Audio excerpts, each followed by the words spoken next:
Howlin Race, a fast food restaurant which founded by a couple, wife and husband, Johnny and Amanda, who begins their business as a food truck and have their final stop at Chinatown, Los Angeles, United States of America, which is inspired by the Nashville hot chickens, and they believe foods must be honest, taste good, make you feel good, and bring people together. The motive that drives us to go abroad is the cost-related motives such as access to the foreign factors of productions, fully benefit from economy of scale, and react to the exchange rate movement. For example, we would like to expand our business in some country with their currency weak against home currency in order to lower our cost of productions. The places that we plan to have our subsidiary there is Meng, Kuala Lumpur, Malaysia. The advantages that we could gain from having a subsidiary in Meng, Kuala Lumpur, Malaysia, such as lower labor costs, no language barrier. Malaysia is ranked 25th in the ease of doing business according to the World Bank annual ratings. Stable economic growth rate of 5%, which lower the risk of business failure in Malaysia. Proactive government, which reduce the entry barrier for direct foreign investment. And local food preference, which Malaysian prefer spicy food, to help us acquire potential customers to achieve customer retentions and make our business sustainable for long periods. Overall, Meng could be considered a best place for us to expand our business there as compared to the other countries in Southeast Asia region. Since Howlin are planning to establish a new subsidiary in Malaysia, it is crucial for Howlin to do a cross-border country risk analysis for Malaysia. There are three important parts to address in the country risk analysis, which are governance, economic, and operations. As we can see in the table, the statistic of these 5 elements shows that Malaysia is much more stable and effective compared to the selected countries, China and Thailand. The World Economic Forum (WEF) also has ranked Malaysia as the number 8 most efficient government in the world. Furthermore, the rule of law and control of corruption is stronger than the China and Thailand because we know that Malaysia perceives high level of corruption. In addition, the political news of Malaysia in May 2018, the National Front Party was voted out of power for the first time in 61 years and replaced by the Hope Park coalition, despite the change in Malaysia in the political instability condition. The judiciary in Malaysia is efficient, capable and relatively independent. Perceived high level of corruption, especially in the government, weakens public trust. By regional standards, however, the risks rise to the business operation by corruption are insignificant.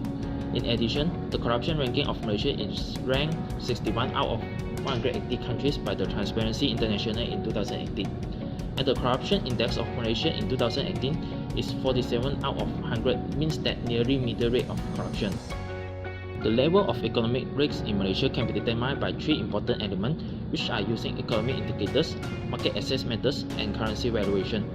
Through the statistic, the unemployment rate decrease can provoke the economy of Malaysia. However, the inflation rate decreased from 3.8% in 2017 to negative 0.7% on January 2019, and this is the first time deflation after year 2009. The deflation mainly impacted by the significant drop in fuel prices as RON 95 and diesel, which fell by 13.2% and 8.2% to an average of RM1.98 and RM2.12 per litre respectively in short term. But in the long term, we expect and forecast that inflation rate will turn to be positive at 2.3% and more better. Next, in terms of finance, we can focus on the interest rate beside the public debt and budget balance. Moreover, the interest rate estimate increase will also affect the economy. First, the currency will appreciate, means making exports less competitive, imports cheaper. Second, inflation tend to be lower. Third, economic growth will tend to be slower and increase incentive to save rather than spend. Therefore, the saving rate will increase at the same time. Second element, market access. To access the Malaysian market, 2 profiles that we need to consider are trade profile, including the trade balance and barriers to trade, and the investment profile in terms of foreign direct investment. For the trade balance, the graph shows that the trade balance reduced from year 2000 to 2017. This may due to the reduction of investment from foreign investors, and the amount of export and import will also reduce at the same time. Furthermore, there are some barriers to trade for the foreign investor and MNC subsidiary. First, Malaysia is not a totally free and open market. To access the Malaysian market, needs some technical barriers such as the halal certification to make sure that acceptable for consumption by Muslims. The products imported to Malaysia also need permit to authorize its importation.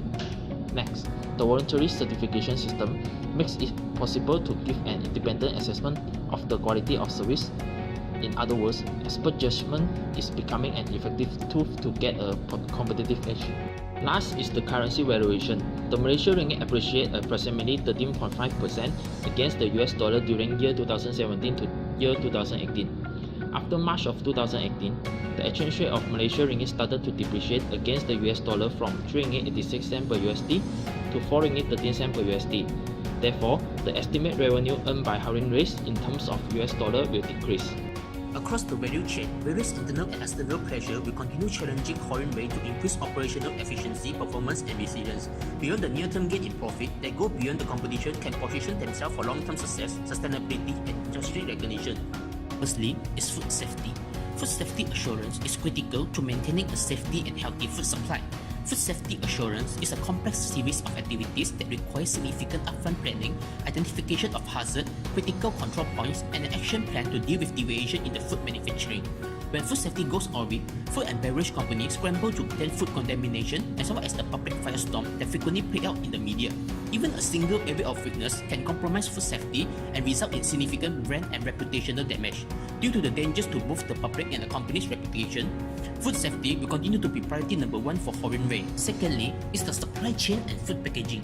To analyze the vulnerabilities and risks in the supply chain, food companies must fully understand all the parties involved in producing, storing, and distributing their ingredients and food from farm to fork. When you think about a food or beverage, you must think about the whole product. For instance, not just the product that will be consumed, but also the packaging and materials that go into packaging. The packaging can substantially increase the carbon footprint of the whole product, and food packaging can also generate waste. In addition, if there are hazardous chemicals in food packaging, they can come in contact with the food and potentially create a health hazard for consumers. Lastly is the regulatory compliance. The FDA Food Safety Modernization Act (FSMA) and Food Product Standard is the most sweeping reform of food safety laws in more than 70 years. The FSMA rules have led food companies to prevent hazard through 5 key elements, which are preventative controls, inspection and compliance, imported food safety, response, and advanced partnership. Achieving regulatory compliance can become a daunting task, especially for firms with global operation or selling in global markets. Nonetheless, halal certification is also important for Howlin Way, where most restaurant owners are asking the question why they need to have halal food in their restaurant, and the answer is that perhaps they optimize the number of customers they serve and therefore it results in increased revenue. The Muslim population is the fastest growing population in the world, and since Malaysia has the largest Muslim community, it would definitely be smart for Howlin Way to have halal option on the menu in order to draw this specific group of customers. Firstly, Howlin Way can first do a risk assessment to determine the level of risk involved when doing business in Malaysia. Through the risk assessment, Howlin Way will be able to identify countries that might be political risk hotspots. Besides, Howlin Way can work with Multilateral Investment Guarantee Agency, which is responsible for overseas investment. This World Bank agency has a team of experts who create insurance policy customized to companies' needs and requirements. Howlin Way can also purchase political risk insurance that would compensate if any adverse event occur. To mitigate corruption risk, International Organization for Standardization released the first set of standards designed to help organizations prevent and detect bribery in 2016. ISO 37001 Anti-Bribery Management System specify a series of measures to help organizations prevent, detect, and address bribery. To mitigate economic risk, HOPS-PAC has abolished the goods and service tax (GST) that led to a drop in inflation and replaced it by sales and services tax. There are 3 ways taken by Malaysian government to mitigate debt risk. Firstly, federal government renegotiate multiple mega projects such as East Coast Rail Link and Mass Rapid Transit. Furthermore, Tabung Harapan Malaysia with a total collection of 67.3 million. Other than that, the sale of the super yacht Equanimity to conglomerate Genting Malaysia will have for US 126 million. These are the ways that Malaysian government take to mitigate debt risk, which give Howlin Way the confidence to open its subsidiary in Malaysia. The 3 incentives for foreign direct investment are: firstly, pioneer status reduces amount of taxable income by 70% and companies' effective corporate tax rate to 30%. Secondly, subsidiary company undertaking food production activities can consider for a full tax exemption, while company invest in its subsidiary company engaged in food production activity can consider tax deduction equivalent to amount of investment. Thirdly, company invest in halal food production and obtain halal certificate from JAKIM are eligible for investment tax allowance of 100% qualifying capital expenditure. For halal certificate mitigation, companies must form an internal halal audit committee and appoint one Islamic Affairs executive to handle and ensure the compliance of halal certification procedure. Additionally, there must be at least 2 full-time Muslim workers who are also Malaysian citizens being employed in kitchen section handling or processing of food. There are various sets of hedging tools used to mitigate currency fluctuation and interest rates such as forward contract, future contract, swaps, option contracts and bonds. The main legislation for regulating food safety is Food Act 1983 with certain strategies to ensure food safety. In addition, Ministry of Health also strengthened food safety control in Malaysia through upgrading of Food Safety and Quality Division. When mitigating food packaging, there are various ways such as banning of small lightweight plastic bags and the elimination of greenwashing alternatives such as non-woven polypropylene bags and also degradable plastic bags. Firstly, regulatory risk can be mitigated by analyzing the possibility high risk in business area. Secondly, risk assessment in the consolidated compliance by prioritizing business activity. Thirdly, enrolling into National Standards Compliance Program, which is a program aimed to bridge all initiative and information on standard compliance in the country. To obtain skilled labor, Pembangunan Sumber Manusia Berhad has established to train and upskill workers. Moreover, workers are given opportunity to participate in technical and vocational education and training. In conclusion, Howlin will decide to use equity financing due to the increase of interest rate in both home and host country. Howlin will engage in domestic equity offering in home country which is USD dollar with certain reasons, such as depreciation of Malaysia ringgit, stability of US interest rate and stability of US inflation rate.